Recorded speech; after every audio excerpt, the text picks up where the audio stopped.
আল্লাহ তাআলা ডেকে বলেন, গোলাম, এমন কোন নাম, এমন কোন অস্তিত্ব, এমন কোন পরিচয় তোমার ছিল না। আমি রব্বুল আলামিন তোমাকে অস্তিত্বে আনলাম, শুধু তাই নয়, আশরাফুল মাখলুকাত বানালাম। সৃষ্টি করে আল্লাহ ছেড়ে দেন নাই।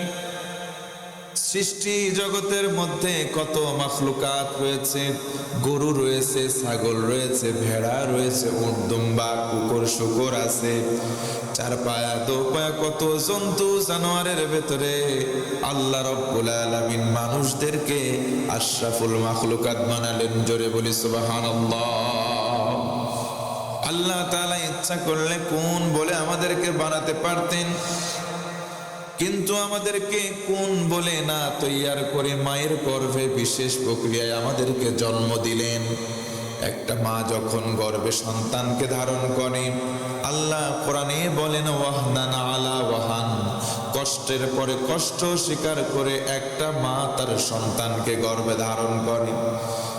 শুধুমাত্র কষ্টের পরে কষ্টই স্বীকার করেন না, একটা মা যখন সন্তানকে গর্ভে ধারণ করেন, ভূমিষ্ঠ করে দুনিয়ার আলো বাতাস দেখাবার জন্য মা তার নিজের জীবনটা পর্যন্ত বাজি ধরে, নিজের জীবনটা পর্যন্ত বাজি ধরে একটা সন্তানকে দুনিয়ার আলো বাতাস দেখায়। সুবহানাল্লাহ পড়েন। আল্লাহ রাব্বুল আলামিন কোন বলে আমাদের সৃষ্টি না করে সৃষ্টির মধ্যে সেরা বানালেন। দুঃখের কথা, আল্লাহ বলেন, মানুষ্যজাত এমন নিকৃষ্ট কাজ আমরা করি, আসফালা সাফিলিন হয়ে গেছি। সৃষ্টির মধ্যে সবচাইতে নিকৃষ্ট কাজ আমাদের দ্বারা হচ্ছে। কথা বলেন ঠিক কিনা? সৃষ্টির মধ্যে আমরা সেরা, এমন এমন কৃতকাজ আমরা করছি যে কাজের মাধ্যমে আমরা সৃষ্টির সবচাইতে নিকৃষ্ট হয়ে যাচ্ছি।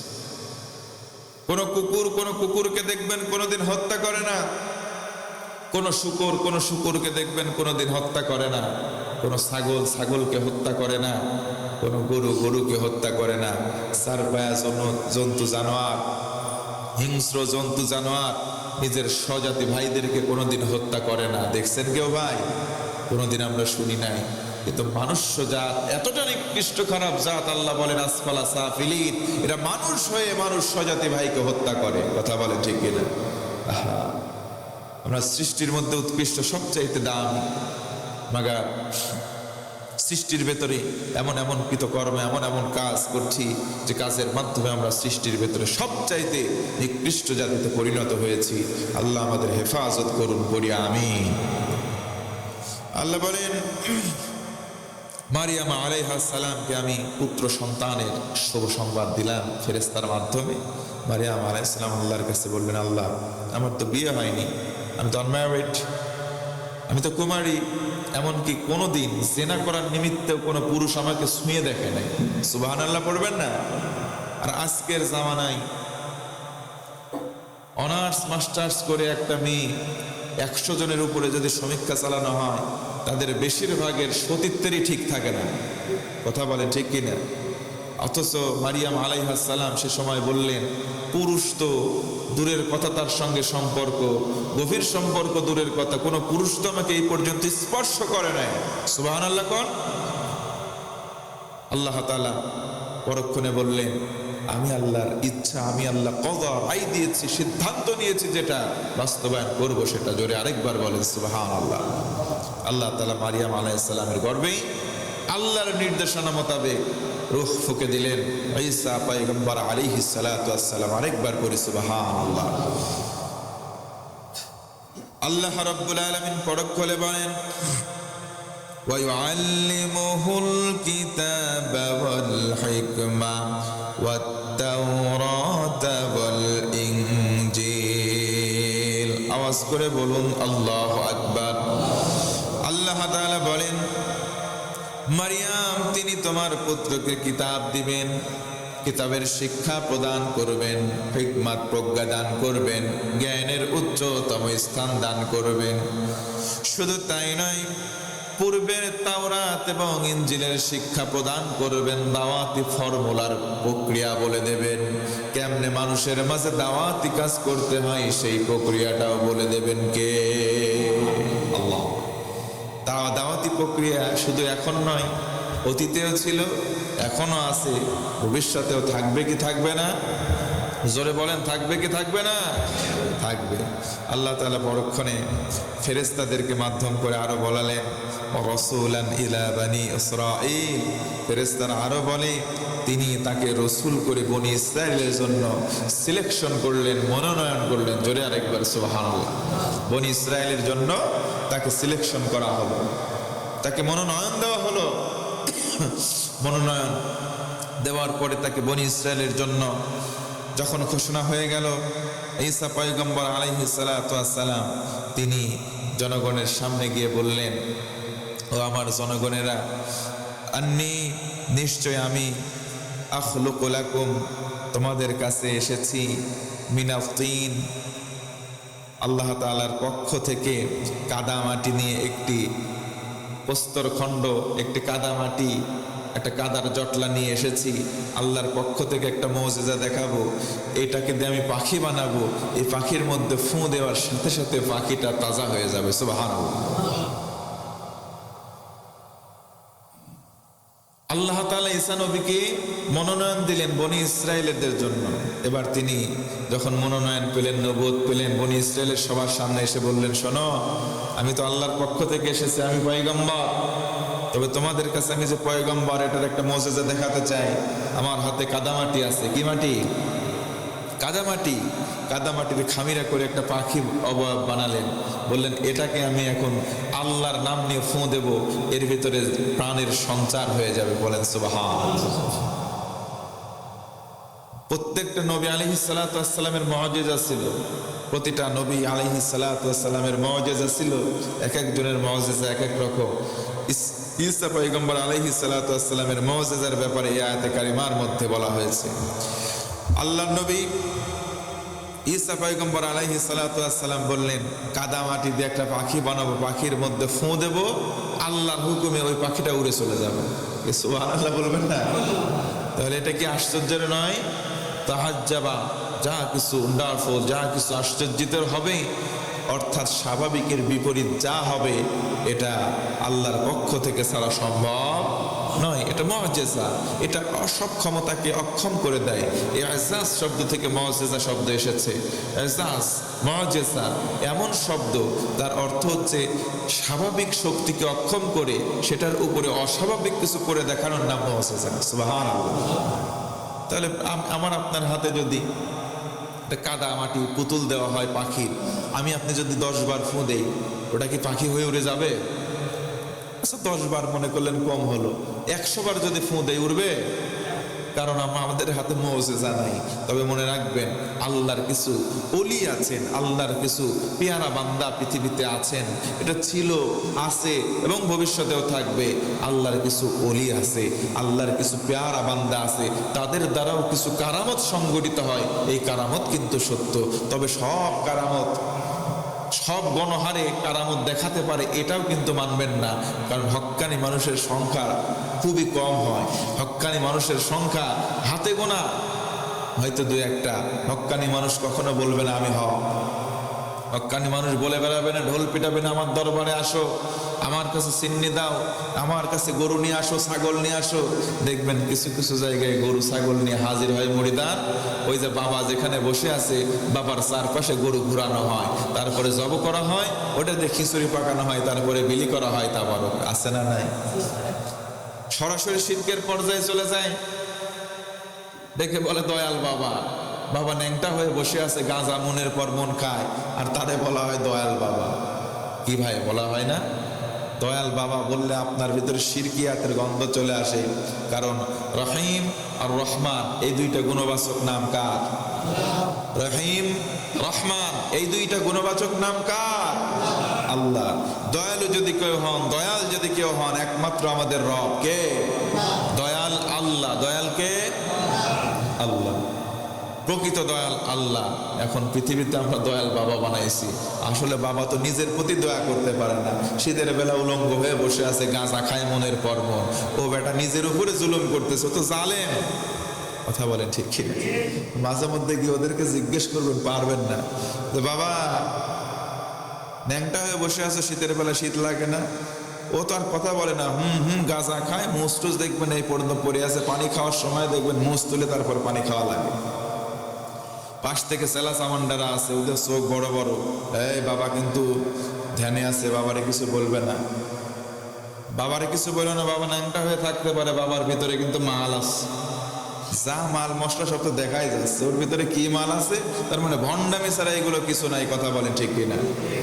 ঈসা নবী পয়গম্বর আলাইহিস সালাম যেটা নিয়ে এসেছেন এটা আল্লাহর পক্ষ থেকে মুজিজা, আর দুনিয়ার ভিতরে কারামত দেখায়, কই এলফ বাবা আয় আয়, হাতের ভিতরে একটা কিছু নাই, এই হাতে দেয় মানুষের চোখে ভেলকিবাজি দেখায়, ম্যাজিক দেখায়, আছে না নাই? ওইগুলার মুজিজা কি এক হতে পারে? কোশ্চিনকালেও নয়। স্বাভাবিকের নিয়ম নীতিকে উপেক্ষা করে যেটা উদ্ঘাটিত হয়, যেটা স্বাভাবিককে অক্ষম করে দিয়ে উদ্ঘাটন হয়, সেটা মুজিজা। মনে রাখবেন, পৃথিবীতে আর কোনোদিন মুজিজা আসবে, কোন নবী মুজিজা দেখাবেন সে সুযোগ নেই। তবে কিছু কিছু ওলি আল্লাহ পেয়ারা, কিছু খাস বান্দা, হক্কানি কিছু আল্লাহর পীর মাশায়েখ বান্দা আছেন, একেবারে যে নেই বিষয়টি তা নয়। মনে রাখবেন, যে জিনিস আসল বেশি ওই জিনিসের নকল তাড়াতাড়ি বের হয়, যে জিনিস আসল বেশি হয় ওই জিনিসের নকল খুব তাড়াতাড়ি বের হয়। বাটা স্যান্ডেল আছে না ভাই, একটা কোম্পানি বাটা, এখন এমনও স্যান্ডেল বের হয়েছে বাটার মতো করে স্ট্রাকচার সুন্দর করে, দেখবেন লেখা আছে বালা, কি লেখা আছে, মানে ভালো জিনিসের কদর বেশি যখন হয়ে যায় ওই জিনিসের নকল তাড়াতাড়ি বের হয়ে যায়। অতএব ভালো সবসময় ভালোই, ভালোর কপি বের হয়, ডুপ্লিকেট বের হয়। তবে মনে রাখবেন, নকল শব্দটা আমি ব্যাখ্যা করেছি এর আগে, নকল শব্দের অর্থ আসল। নকল আসলে ওরা করে না, ওরা করে সিটারি আর বাটপারি। কথা বলেন ঠিক কিনা? আল্লাহ তাআলা বলেন, আমার নবী ঈসা বনী ইসরায়েলের জন্য মনোনীত হবার পর সামনে দাঁড়িয়ে বললেন, আমি আল্লাহর পক্ষ থেকে নবুয়ত পেয়েছি, আমি আল্লাহর পক্ষ থেকে এসেছি তোমাদের কাছে, তোমাদের বার্তাবাহক, তোমাদের কাছে এসেছি, তোমাদের পথ প্রদর্শক, আমি নির্দেশনা দেব, তোমরা রাইট ট্র্যাকে যাও, তোমরা ভালো দিকে যাবে, তোমরা বামের দিকে যাচ্ছ ফিরে আসো, আমি তোমাদের ভালো মন্দের সেপারেশন করব। আর তোমরা যদি বিশ্বাস না করো, এই দেখো আল্লাহ আমার কাছে কাদামাটি দিয়ে একটা পাখির মূর্তি বা অবয়ব আমার হাতে, এটাকে আল্লাহ তাআলা আমাকে এমন একটা মুজিজা দিয়েছেন, আমি ফু দেব উড়ে চলে যাবে, তোমরা দেখো, বিশ্বাস করো, আমি আল্লাহর পয়গম্বর, আমি আল্লাহর নবী। ফু দিল, উড়েও চলে গেল। তারপরেও কি তারা মানছে ভাই? বলেন, তারা কি মেনেছে? মানেন। শুধু তাই নয়, তিনি বললেন পাখি যে উড়ে যাবে তা নয়, জন্ম থেকে কেউ কুষ্ঠরোগী হয়েছে তোমাদের ভেতরে কে আসো? ঈসা নবী বললেন, জন্ম থেকে কুষ্ঠরোগী তোমাদের ভেতরে কেউ আসো, আসো আমার কাছে, আমার এই হাত দিয়ে তার গায়ে বুলিয়ে দেব, সঙ্গে সঙ্গে আল্লাহ তাআলার মেহেরবানিতে ওই কুষ্ঠরোগ ভালো হয়ে যাবে। সুবহানাল্লাহ। 3 নম্বর, তিনি বললেন, তোমরা যদি এতেও বিশ্বাস না করো, তাহলে কোনো লাশ আমার সামনে নিয়ে আসো, কোন মৃত লাশ আমার সামনে নিয়ে আসো, আমি বলবো কুম বিইذনিল্লাহ, সঙ্গে সঙ্গে আল্লাহ রহমতে মুজিজা স্বরূপ আল্লাহ তাআলা ওই মৃত ব্যক্তিটার জীবন দিয়ে দেবেন। জোরে বলুন সুবহানাল্লাহ। তোমরা আমাকে নবী বলে মেনে নাও, আমি এতগুলো মুজিজা আল্লাহর পক্ষ থেকে নিয়ে এসেছি, এরপরেও অধিকাংশরাই নবী ঈসা পয়গম্বর আলাইহিস সালাতু ওয়াস সালামকে মানে নাই, কতিপয়রা মেনেছে। আজও পৃথিবীতে যত নবী আলাইহিস সালাতু ওয়াস সালামের সিলসিলার ইতিহাস আমরা জেনেছি, ততই দেখেছি, আরে নূহ আলাইহিস সালাতু ওয়াস সালাম তো তিনি বলেন, আল্লাহ আমি পেরেশান হয়ে গেছি, দাউতু লাইলা ওয়া নাহার, আল্লাহ দিন রাত 24 ঘন্টা দাওয়াত দিয়েছি, দিন রাত 24 ঘন্টা দাওয়াত দিয়েছি, আল্লাহ আমার দাওয়াত তো কবুল করে নাই, সবগুলো পালাইছে, ফেরারি হয়ে পালাইছে, আমার একা থুয়ে পালাইছে। তার মানে বোঝা গেল দাওয়াতি কাজ ছিল, দাওয়াতি কাজ আছে, দাওয়াতি কাজ থাকবে আনটিল আওয়ার ডেথ, আমাদের মৃত্যু পর্যন্ত। কারণ রাসূল বলেন, ওয়ামা আলাইনা ইল্লাল বালাগ, আমার দায়িত্ব হচ্ছে পৌঁছিয়ে দেওয়া, আমাদেরও দায়িত্ব পৌঁছিয়ে দেওয়া। নবীজি গুরু দায়িত্ব দিয়েছেন, বাল্লিগু আন্নী ওয়ালাউ আয়া, একটি যদি আয়াতের খণ্ড হয়, অংশ বিশেষ হয়, তোমাদের জন্য রেখে গেলাম যেটা, এটা অন্যের কাছে পৌঁছিয়ে দাও। নবীজির দায়িত্ব দেওয়া হয়েছে আমাদের উপরে, আমরা কি সে দায়িত্ব পালন করব না ভাই? করতে হবে। এজন্য একটি আয়াত যদি হয়, নবী থেকে শুনেছি, কোরআন থেকে শুনেছি, নিজে শিখেছি, নিজে আমল করেছি, অন্যের কাছে পৌঁছিয়ে দেওয়ার জন্য প্রাণপণে চেষ্টা করব, নিয়ত করে বলেন ইনশাআল্লাহ। ঈসা নবী আলাইহিস সালাম বললেন, তোমরা মৃতকে নিয়ে আসো, আমি তাজা করে দেবো। আল্লাহর ফজলে বলবো কুম বিজনিল্লাহ, সে দাঁড়িয়ে যাবে। এই যে মৃত পাখিটারে ফোঁ দেবো, উড়ে চলে যাবে। কুষ্ঠ রোগী নিয়ে আসো, হাত দিয়ে ধরবো, ভালো হয়ে যাবে। আর তাও যদি বিশ্বাস না হয়, তোমাদের ঘরে তোমাদের জন্য কতটুকুন চাউল আছে, কতটুকুন খাবার মজুদ করে রেখেছো, তুমি এসো, বাড়ির মালিক আমার সামনে দাঁড়াও, আমি সেটাও বলে দেবো। সুবহানাল্লাহ বলেন। এত কিছু বলার পরেও তোমাদের জন্য শিক্ষণীয় নিদর্শন, যদি তোমরা বিশ্বাসী হও। এই চারটা যে কথা বললেন, তিনি বললেন তোমাদের জন্য নিদর্শন থাকবে এই শিক্ষণীয় বিষয়গুলোর ভিতরে, যদি তোমরা বিশ্বাসী হও, যদি তোমরা ঈমান আনো। তারপরেও আল্লাহ তাআলার কওল, অধিকাংশরাই ঈমান আনে নাই। তার মানে বেশিরভাগ মানুষ কপাল পোড়া। আমাদের ভিতরেও অধিকাংশ মানুষকে যখন দাওয়াতি কাজ করা হয়, দাওয়াতের কথা বলা হয়, কল্যাণের পথে আহ্বানের কথা বলা হয়, বেশিরভাগ মানুষ শোনার সময় শোনে, পরে গিয়ে বলে হুজুর বলল আর শুনলাম, আমার কি ইচ্ছা নাই। দেখবেন এখানে নামাজ পড়তে আসে, আল্লাহ বিল্লাহ করে, এখান থেকে বের হয়ে যায়, বের হতে হতে টুপিটা আস্তে করে খোলে, তারপরে এইভাবে পকেটে দেয়, কিছু দূর যায়, আরেক পকেট থেকে ব্যঞ্জনের প্যাকেট বের করে, এইভাবে ধরায়, আস্তে করে টান দিতে দিতে বাড়িতে যায়। আছে না নাই? তার মানে এইখানে আসছেন যতক্ষণ, ততক্ষণ হুজুর আমি মুমিন, আমি মুসলমান, যা করবেন ঠিক আছে। হুজুর যদি বলে আয় রে, আমরা যাই রে, এনে তেনে বাড়া যাওয়ার পরে সব ভুলে যায়। কি কথা বলেন ঠিক কিনা? তার মানে অধিকাংশ মানুষ শোনার সময় শোনে, মানার সময় অধিকাংশ মানুষ মানে। এটা এখন নয়, তৎকালীন সময় ছিল। ঈসা নবী যখন বলেছেন, পিন পতন নীরব হয়ে তারা শুনেছে, একটা কথাও তারা বলে নাই। কথাগুলো শুনবার পরে তিনি বললেন, আল্লাহর পক্ষ থেকে এগুলো নিদর্শন, যদি মেনে নাও, বিশ্বাসী হও, তোমাদের জন্য সফল কাম, তোমাদের জন্য ভালো, তোমাদের জন্য এটা কল্যাণকর। দুঃখজনক, শুনে পরে এক কান্দে শুনছে, আরেক কান্দে বের করে দিয়েছে। একও কথা অধিকাংশ জন মানে নাই। নাউযুবিল্লাহ পড়েন। তিনি আরো বলেন, আমি এসেছি, আমার সামনে তাওরাতের যা বিধিবিধান রয়েছে সেটার আমি অ্যাটাস্টেড করে দেব, সত্যায়ন করে দেব। তার মানে আমার কাছে এসেছে ইনজিল, কিন্তু তাওরাত যে আমার পূর্বে এসেছিল মূসা নবীর উপরে, ওই তাওরাতের সত্যায়নকারী আমি হব। কারণ আমি এটা বলবো যে তাওরাত এসেছিল, ওটা ফাও ফাও আসেনি, ওটাও আল্লাহর পক্ষ থেকে এসেছিল, ওটাও আসমানি গ্রন্থ। তার মানে এক কিতাবের পরে আরেক কিতাব যে এসেছে, ওই কিতাবের হুকুম হয়তো রদ হয়ে গিয়েছে, কিন্তু পরের নবী যে কিতাব নিয়ে এসেছেন, এই কিতাবের মধ্যে আগের কিতাবের সত্যায়নের বাণী ছিল। জোরে বলি সুবহানাল্লাহ। তার মানে মানুষের ভিতরে বিশ্বাসের দৃঢ়তা বাড়ানোর জন্য, মানুষের ভিতরে ইয়াকিনটাকে মজবুত করবার জন্য পরের নবীগণ এসে বলেছেন, আগের সিলসিলা যে এসেছে ওইগুলো সত্য ছিল। যদি এগুলো না বলা হতো, তাহলে মানুষের ভিতরে বিশ্বাসের মধ্যে ফাটল ধরে যেত। যেমন তাওরাত, জাবুর, ইনজিল, কোরআন, সর্বশেষ এসেছে কোরআন। কোরআন এসে ওই তিনটা সহ আসমানি সকল কিতাবের সত্যায়ন প্রমাণ করেছে। কথা বলেন ঠিক কিনা? আসমা শুধুমাত্র এক নাম নয়, আল্লাহর অনেক নাম। তেমনি ভাবে শুধু কিতাবুন নয়, কিতাব, বহু কিতাব। তার ভিতরে 100-র উপরে আসমানি কিতাব সহিবা সহ স্পেশাল বড় কিতাব 4টা। কয়টা? তাওরাত, জাবুর, ইনজিল, কোরআন আল কারীম। এই 4টিকে আল্লাহ তাআলা সিলসিলা দিয়ে সর্বশেষ যে কিতাব দিয়েছেন সেটার নাম কোরআন আল কারীম। আর এই কোরআনের ভেতরে আগের সব কিতাবের সত্যায়ন কথা আছে। আরেকবার বলেন সুবহানাল্লাহ। তেমনি ভাবে তিনি বললেন, আমার পূর্বে এসেছিল তাওরাত, এই তাওরাতের সত্যায়নকারী আমি। ঈসা নবী বললেন, তাওরাতের সত্যায়নকারী আমি নবী। তখন তিনি আরো বললেন, তোমাদের জন্য কিছু কিছু বিষয় হারাম ছিল, সেগুলোকে আমি হালাল ঘোষণা করব। তোমাদের ভিতরে তাওরাতের বিধি অনুযায়ী কিছু কিছু বিষয় হয়তো হারাম ছিল ইতপূর্বে, আগে, কিন্তু বর্তমান সময়ে এসে ওই বিষয়গুলো আমি তোমাদের জন্য হালালের নির্দেশনা নিয়ে এসেছি। অর্থাৎ আমার কাছে যে আল্লাহর কিতাব, এই কিতাবের ভিতরে সেগুলোর হালাল নির্দেশনা আছে। সুবহানাল্লাহ পড়েন। যেমনি ভাবে আমরা দেখেছি একটি মিসাল, আগের সময়ে মদ খাওয়া হালাল ছিল। কি ছিল? কথা বলে না, মানে হালাল করে নিয়েছিল। এটা হালাল হারামের কোনো বিধিবিধান নাজিলের আগে অ্যাজ ইউজুয়াল, ওটার কোনো বিধান ছিল না। তার মানে যার ইচ্ছা হতো সে খেত, যার ইচ্ছা হতো না সে খেত না।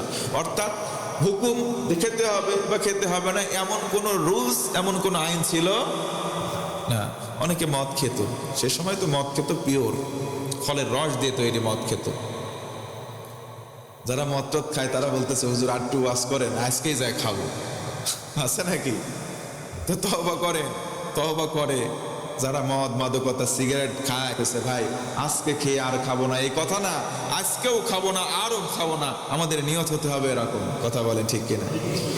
মদ খেয়ে তারা সে সময় নামাজ পড়তো, মাতলামে শুরু হয়ে যেত। হযরত আলী রাদিয়াল্লাহু আনহুর সময়ের ঘটনা অনেকে আমরা জানি। নামাজের ভেতরে তেলাওয়াতে অশুদ্ধ হয়ে যায়। মদ মাদকতা যখন কেউ গ্রহণ করে তার মস্তিষ্কটা একটু বিকৃত হয়ে যায়, তার মাথাটা ঠিক থাকে না। এই জন্য তো আমরা বলি মদ খেয়ে মাতাল হয়ে যায়, কি তাই কি না?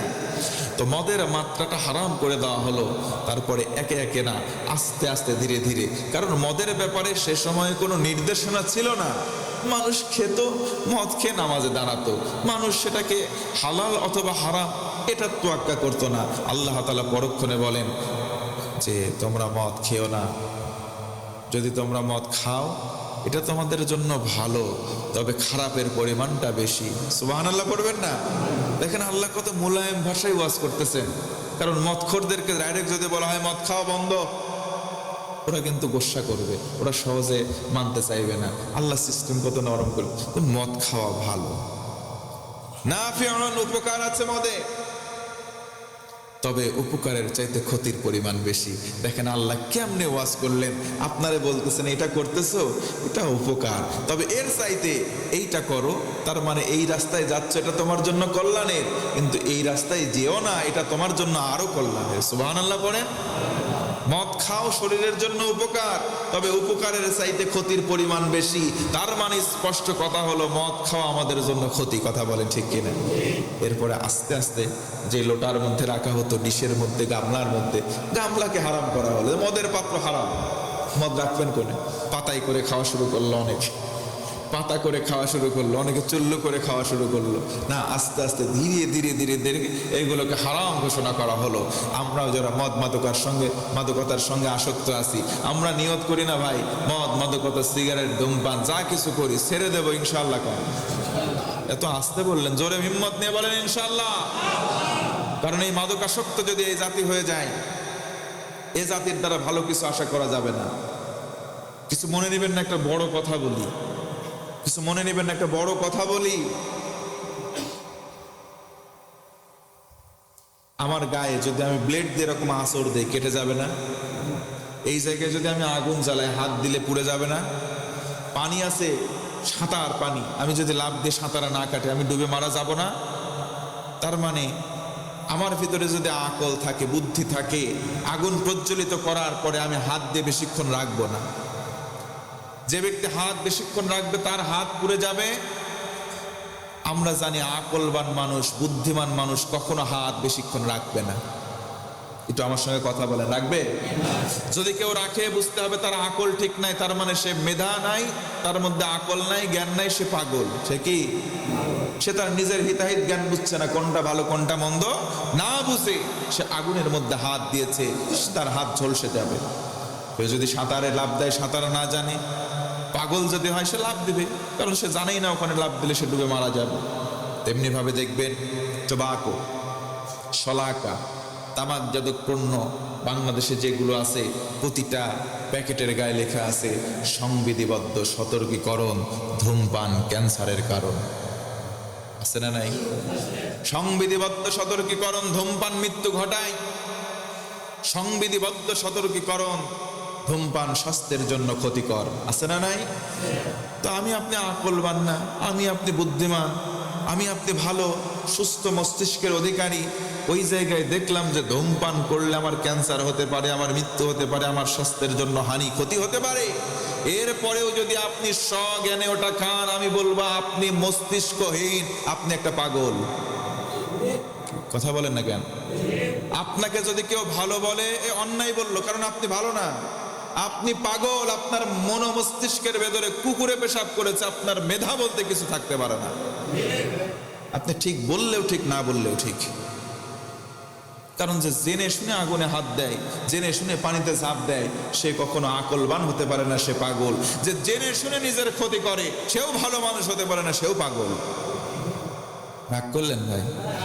ঠিক আসতে করলেন, তার মানে বেশিরভাগই কি ওই আসক্ত আছেন? আমি করজোরে মিনতি করি আপনাদেরকে, মদ মাদকতা আসক্ত যারা হয়ে আছে এই মুহূর্তে ছেড়ে দেন, কারণ নিজেকে তিলে তিলে শেষ করবেন না। এমনিতে তো নিজেকে ক্ষতি করছেন, আবার ইসলাম ধর্ম অনুশাসন যারা অনুকরণ করে চলি, মুসলিম আমরা, আমাদের ধর্মীয় রুলস, ধর্মীয় নীতি ভায়োলেট আমরা করছি, তার মানে আমাদের ইহকালও শেষ, পরকালও, কথা বলেন না, পরকালও, তাহলে আমও শেষ, সালাও শেষ। তাহলে মদ মাদকতা ছেড়ে দেওয়ার দরকার আছে না?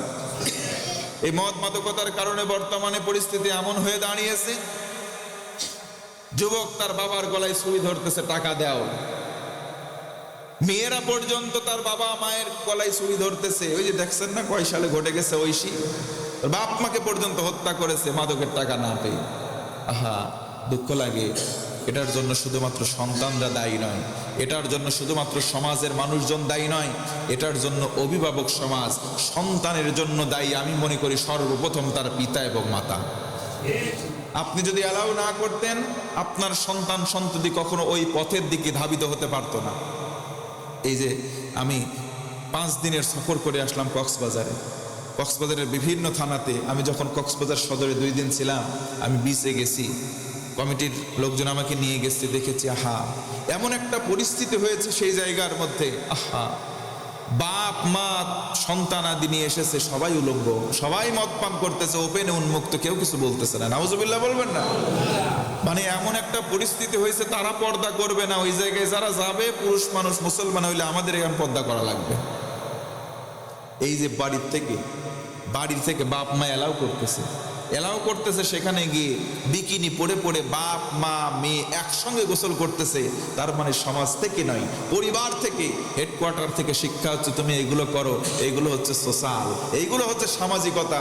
আসলে সামাজিকতার নাম নেই, অসামাজিক কর্মকাণ্ড যারা করে তারাও বিকৃত মস্তিষ্কের অধিকারী, তারা একটাও ভালো মানুষ নয়, সবগুলো পাগল। রাগ করছেন? কথাগুলো ঠিক না ব্যাঠে?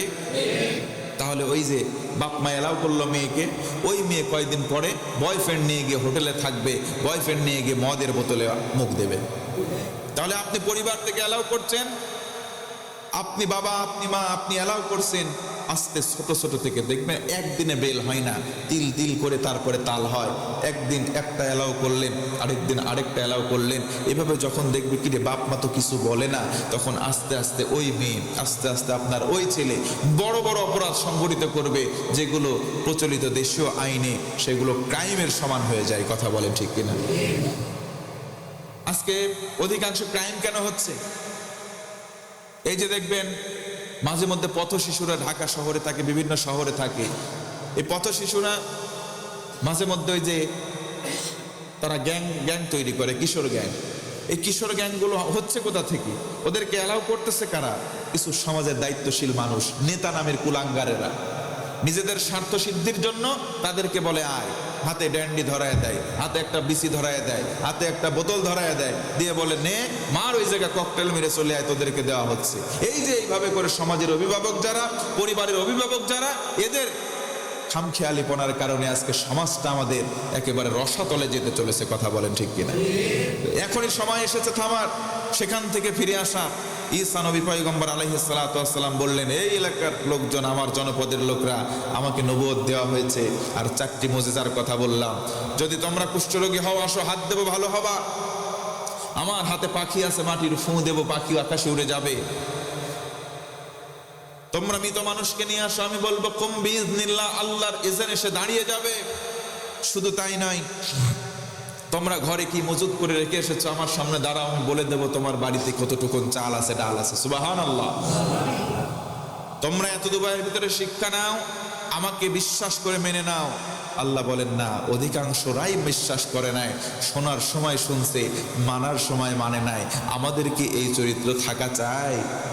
শোনার সময় শুনবো, আমাদের খসলাত সামি'না ওয়া আতা'না, 100টা শুনবো কোরআন থেকে, 100টাই মানবো ইনশাআল্লাহ। আল্লাহ তৌফিক দাও, পড়েন আমিন। আরো জোরে পড়েন আল্লাহুম্মা আমিন। বারাকাল্লাহু লানা ওয়া লাকুম ফিল কুরআনিল আযীম। যতটুকু আমরা শুনলাম, আগামী দিন থেকে আবার ঈসা নবী তার কর্মসূচি নিয়ে কিভাবে মাঠে ময়দানে গেল সেইগুলো জানার চেষ্টা করব ইনশাআল্লাহ। আপনাদের সামনে দানের কৌটা আছে, সামনের দিকে দিয়ে দেন, আর মুক্ত হস্তে দান করেন। একটু জিকির লা ইলাহা